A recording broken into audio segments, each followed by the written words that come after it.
Assalamualaikum warahmatullahi wabarakatuh. Perkenalkan, nama saya Nur Aisyah dari Prodi Tadris IPS. Dosen pemampu saya Nur Diansah.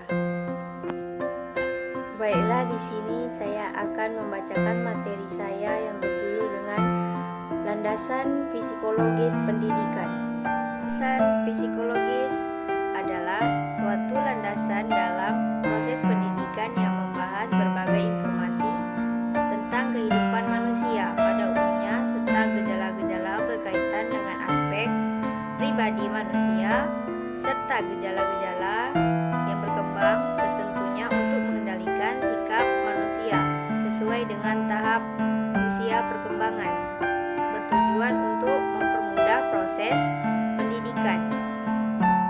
B. Bentuk psikologis pendidikan. Ada 3 teori pendekatan tentang perkembangan. Yang pertama adalah masa bayi dari 0 sampai 2 tahun sebagai besar merupakan perkembangan fisik. Kedua, masa anak dari umur 2 sampai 12 tahun yang dinyatakan perkembangan baru seperti hidup manusia primitif.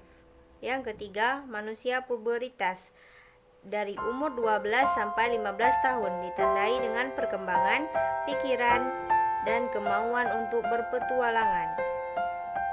Masa adolesen dari umur 15 sampai 25 tahun bertumbuhan dengan seksual menonjol, sosial, kata, hati, dan moral. Psikologi belajar adalah pengaruh obat dari kecelakaan dan bisa melaksanakan pada pengetahuan lain serta mampu berkomunikasi kepada orang lain secara psikologis. Hasil interaksinya dengan lingkungan. Definisi ini menyiratkan 2 makna. Yang pertama, bahwa belajar merupakan suatu untuk mencapai tujuan tertentu, yaitu mendapatkan perubahan tingkat laku. Kedua, perubahan tingkah laku yang terjadi secara sadar. Yang ketiga, psikologi sosial adalah yang berkomunikasi ciri psikologi dengan ilmu sosial untuk mempelajari pengaruh masyarakat terhadap individu dan antara individu, membentuk kesan pertama pada orang lain. Ketiga, utama, yaitu yang pertama, kepribadian orang itu, perilaku orang itu, latar belakang situasi. C. Implikasi psikologi dalam kegiatan belajar. Yang pertama, implikasi psikologi pendidikan terhadap perkembangan kurikulum dengan pemahaman aspek perilaku dalam konten belajar mengajar. Yang kedua, implikasi psikologi terhadap sistem pembelajaran telah melahirkan pula sejumlah prinsip yang melandasi kegiatan pembelajaran Nasution. Yang pertama, agar seseorang benar belajar, ia harus mempunyai tujuan. Yang ketiga, harus itu bersiap mengalami bermacam kesulitan.